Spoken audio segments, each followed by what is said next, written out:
was born.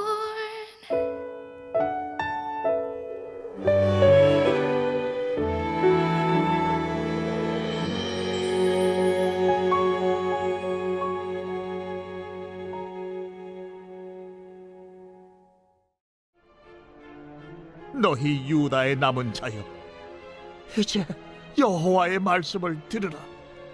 만군의 여호와 이스라엘의 하나님께서 이와 같이 말씀하시되, 너희가 만일 애굽에 들어가서 거기에 살기로 고집하면 너희가 두려워하는 칼이 애굽 땅으로 따라가서 너희에게 미칠 것이요, 너희가 두려워하는 기근이 애굽으로 급히 따라가서 너희에게 임하리니 너희가 거기에서 죽을 것이라.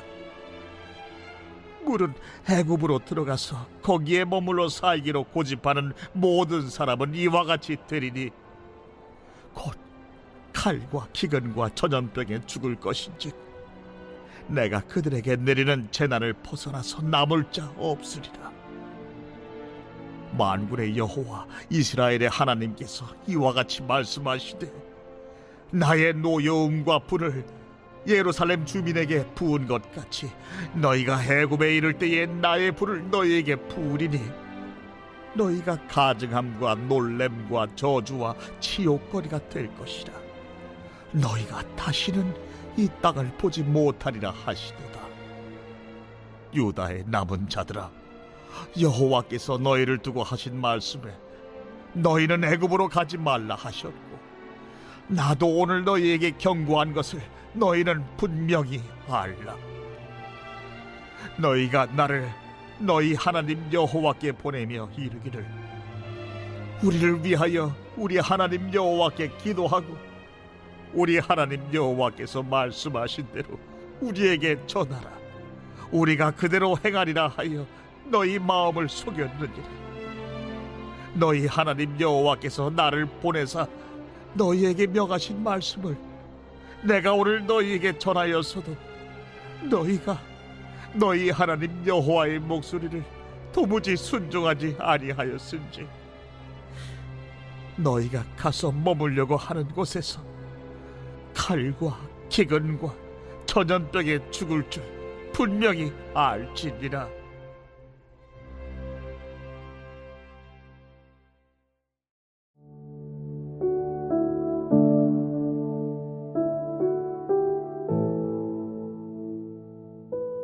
한일전 축구 경기를 관람하는 두 사람이 있습니다. 두 사람은 모두 이번 경기에서 한국팀이 반드시 이길 거라고 확신에 가득 차 있어요.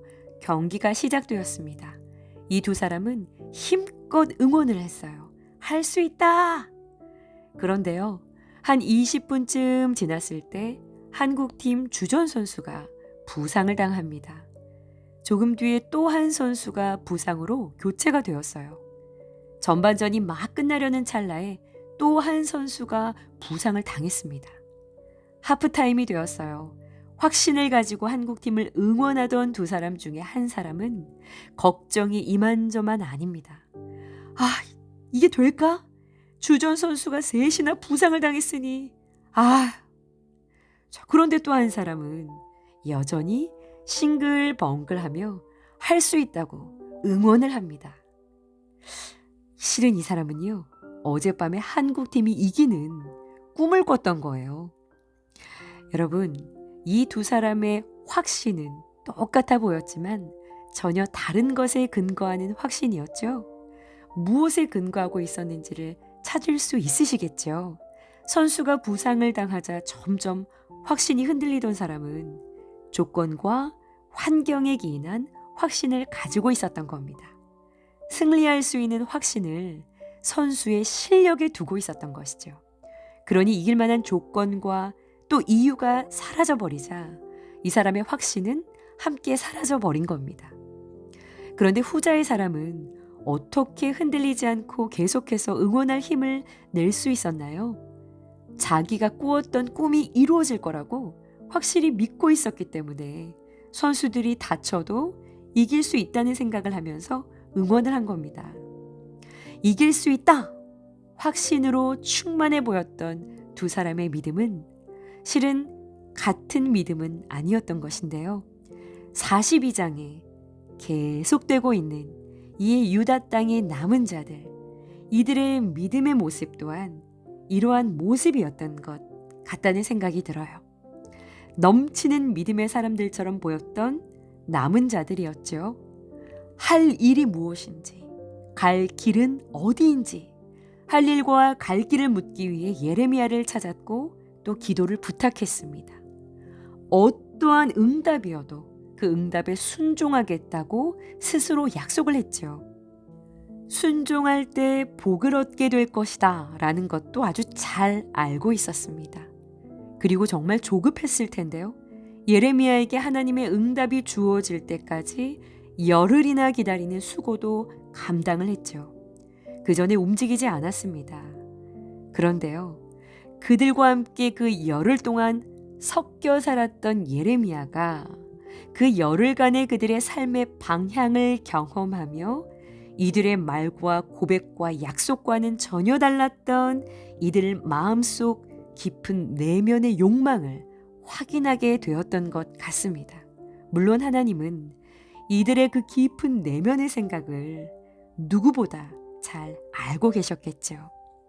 응답이 주어졌습니다. 그것은 이 폐허가 된 이 땅에 눌러앉아 있어야 한다라는 응답이었죠. 이 유다 땅을 절대로 떠나지 말라라는 응답이 주어진 겁니다. 어제의 41장과 오늘 42장 사이에 실은 이 하나님의 응답을 들은 남은 자들의 반응은 기록되어 있지 않은데요. 아마도 이들은 그 응답을 들으면서 그럼에도 우리가 생각한 대로, 우리가 타당하다고 이미 여겼던 대로 행동해야겠다라고 마음으로는 생각을 하고 있었던 것이지요. 애굽에는 전쟁이 없고, 애굽에는 가난도 없고, 애굽에는 살 방법이 있잖아. 이게 상식이잖아. 내 생각이 타당하잖아. 라고 생각하며 이미 마음속에는 결정을 확실하게 다 해놓았던 상태였던 것이죠. 마음을 이미 굳혔던 겁니다. 예레미야는 그들의 그 마음속을 아시는 하나님의 말씀을 계속해서 전하지요. 15절 끝부분에 너희가 애굽에 들어가 거기 살기를 고집하면 너희가 두려워하는 칼이, 너희가 두려워하는 기근이 애굽까지 급히 따라가 너희에게 임하리니 너희가 거기에서 죽게 될 거야. 17절에 다시 말합니다. 애굽으로 들어가 거기 살기를 고집하는 사람은 칼과 기근과 전염병에 죽게 될 거라고 말이죠. 19절에 유다의 남은 자들아 너희는 애굽으로 가지 말라. 너희에게 경고한 것을 너희는 분명히 알라.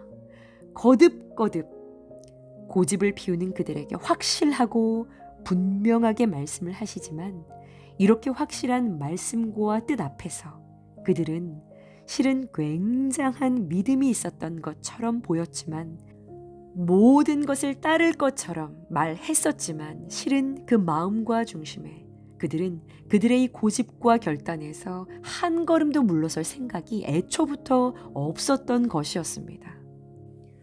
하나님은 그들의 그 마음, 그 중심을 이미 알고 계셨던 것이죠.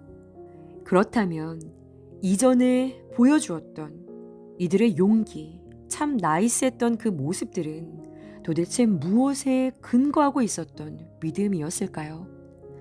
이들의 믿음은요, 자기 확신에 근거를 둔 믿음이었던 겁니다. 아니, 믿음인 척 했지만 실상 하나님의 말씀이 기대와 다르게 내가 확신했던 것과 다르게 주어지자 순종하지를 못하는 것을 보면 이것은 믿음도 아니었던 것이죠.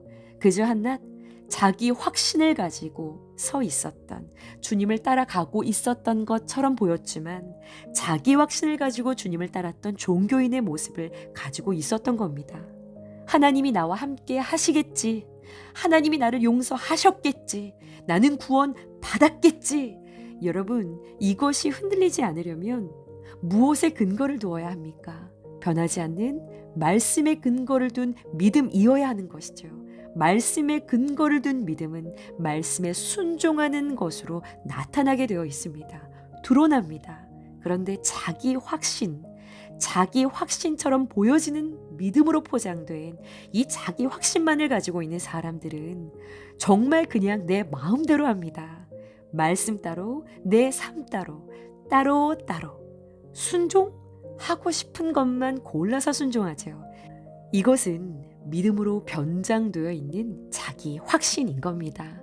20절 끝에 하나님은 속지 않으시죠? 그러한 남은 자들에게 말씀하십니다. 너희가 너희의 마음을 속였느니라. 오늘의 묵상 질문입니다.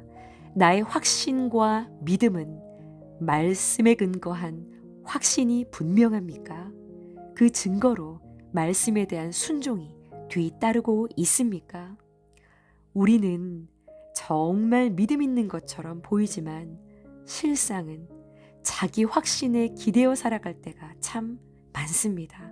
환경이 흔들려도 흔들리지 않는 이 믿음은 흔들리지 않는 견고한 말씀 위에 근거를 둔 믿음인 줄 믿습니다. 이와 같은 믿음으로 주님이 약속하신 말씀 위에 굳게 서서 주님의 뜻을 따라 행하는 순종의 사람들이 되기를 주님의 이름으로 간절히 기도합니다.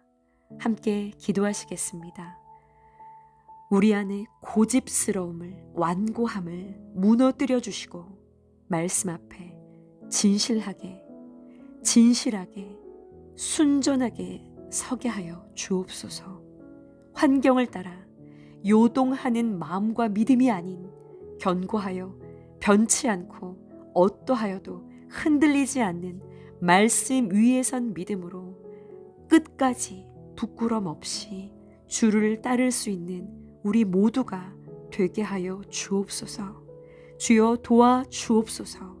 예수님의 이름으로 기도합니다. 아멘.